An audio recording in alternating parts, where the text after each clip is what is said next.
And, well, we're going to have a rematch from the ridiculously long game that we played earlier. Spawning in the top left position as the final hope for Mousesports. If he drops this game, he drops the match. It is Lucifron. And spawning in the bottom right position as the red Terran player, coming in for Axiom. He's currently up 4-0. This is it. He wins. It's an all-kill. He can go brag to all of his friends about how awesome he is. He can go laugh in Crank's face or something like that. It is Ryung.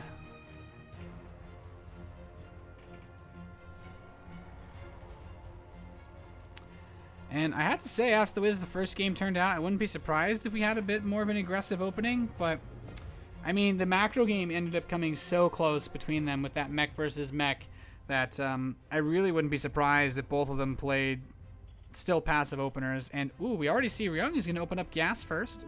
I like this decision a lot. I think it's one of my favorite ways to open in Terran versus Terran when you can successfully do it without taking damage from Reapers.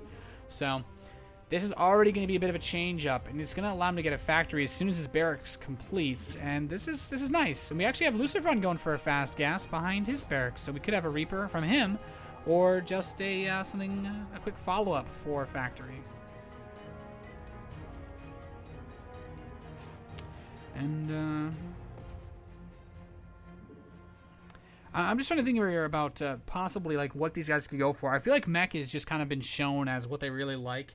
Lucifron's one of the guys that was actually pushing mech a lot in TVT before Heart of the Swarm came out. He's kind of really liked it for a while. And Ryung, in all honesty, he was one of those Korean players towards the end of Wings of Liberty that sticked with Bio. He loved Bio so much. He played mech occasionally, but he didn't really come off as that guy that would go for the mech play. So it's kind of cool to see him mixing it up as well. And now we actually have a factory coming in here for Ryung. He's put it in an interesting position, and it's kind of weird because Lucifron sees that he has it. So all he said with the placement of his factory is that he's not going to build an add-on. He's not going to build an add-on for the factory. He could still throw on a reactor or a tech lab, and I do like that he waited to do something with that barracks. He wanted to make sure the SCV was gone before he tried to build that, before he would even attempt to build an add-on. Now, since he isn't taking a second gas geyser, it does look like he's just going to get a starport and start Widowmine production once that factory is complete. So nothing unusual here from Ryung, just a fast Widowmine drop build. And on Lucifron's part, with this fast second gas, this could be a one-base double Hellbat drop. I don't think it's going to be one-base Cloak Banshee. That's just kind of really fallen out of style, so there's the Widowmine, there's the starport. Ryung, yeah, he's playing that nice style. This is a pretty interesting way to play Terran versus Terran, as you go for the super crazy aggression and then you immediately go double command center behind it. But factory's done, and no, he's going to go straight for a tech lab and a starport. So this is going to be a one-base tank all in, it seems. One-base marine tank of some kind, or Blue Flame Hellion drop. I don't think it'd be Blue Flame. Honestly, Blue Flame Hellion drop is something that has fallen so far out of style, man. That might be more out of style than bell-bottom jeans. I don't know.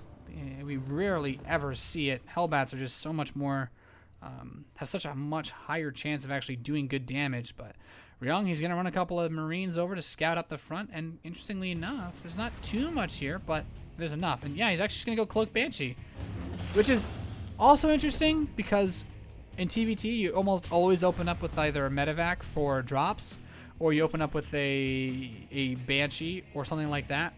So it's kind of weird and rare to see this setup. But Ryung's actually going to put a bunker with a Widowmine outside the front here of Lucifron's base, and this is really weird. Lucifron's not looking to expand, so this literally won't do anything at all until maybe another 2 minutes when this command center is an orbital command and Ryung wants to move. Excuse me, Lucifron wants to move out. But this Banshee could do some damage, which would be kind of cool to see. There's no engineering bay. There's a tech lab building for Ryung. He's going to need to get a Raven, but he's going to actually get a Cloak himself and a Banshee. And all this is going to do is put him behind as far as that goes. He now scouts with that medevac.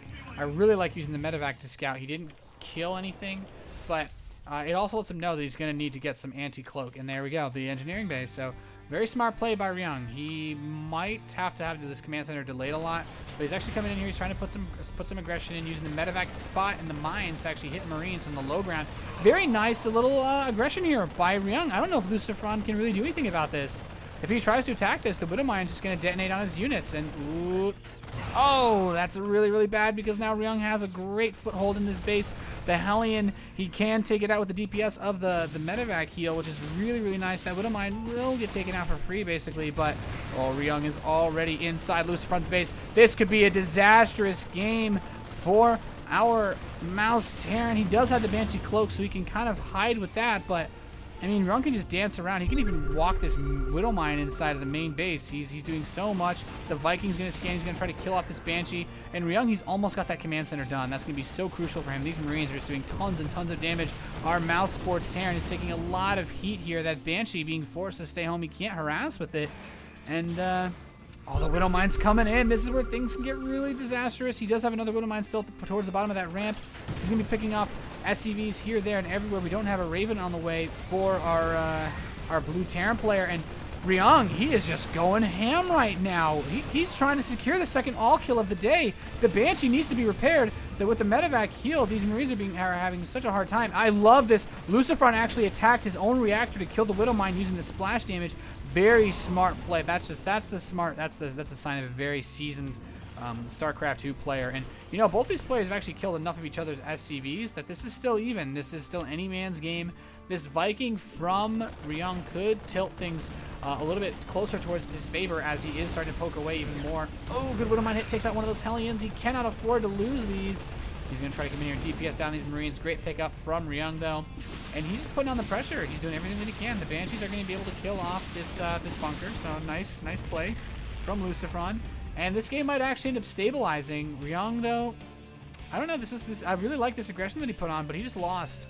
He lost so much getting these expansions secured to that Cloak Banshee that the fact that he killed so much for free with these Marines just hasn't really given him that edge yet. And now he's trying to get in on the command center, which is nice. There's not really much anti-air available for Lucifron. He can actually bring this Medivac over again if he wants to and try to grab these Marines. He has a Widowmine and a couple of Marines in it.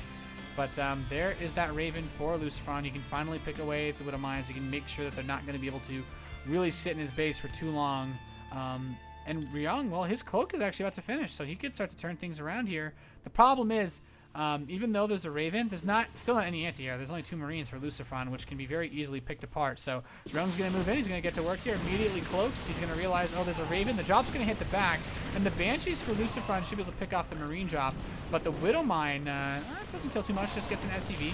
The Raven, though, auto turret, great usage, and the Viking is out. That's going to spell the end of the aggression here for Ryung. And Lucifron, he does have a supply lead. He's pumping out a lot of Hellions. And I'd actually like to see Lucifron go for a Hellion counterattack just because.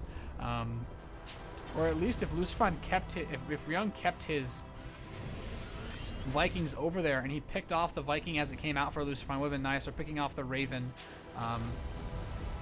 But alas, it's whatever.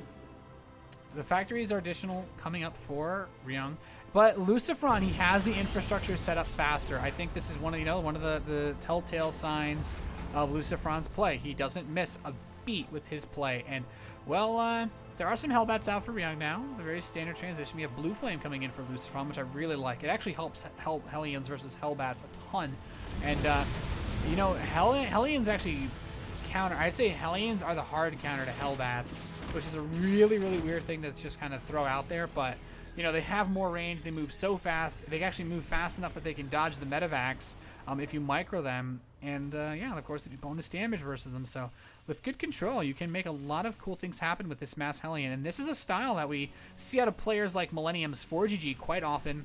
Lucifron, of course, though, being European, is going to play against players like that quite often. Ryung, not so much. Playing from the Korean server, playing from the Korean team house that Axiom has. Looks like one of our observers is lagging. Poor Crank. He's having some internet struggles.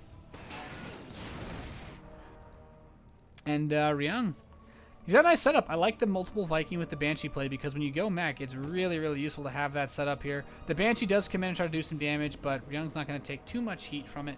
The supply, though, really, really favoring our Mouse Terran. And I think that's partially because we can see in the mineral and the gas bank here, Ryung's had a bit of trouble getting his infrastructure set up to actually hold on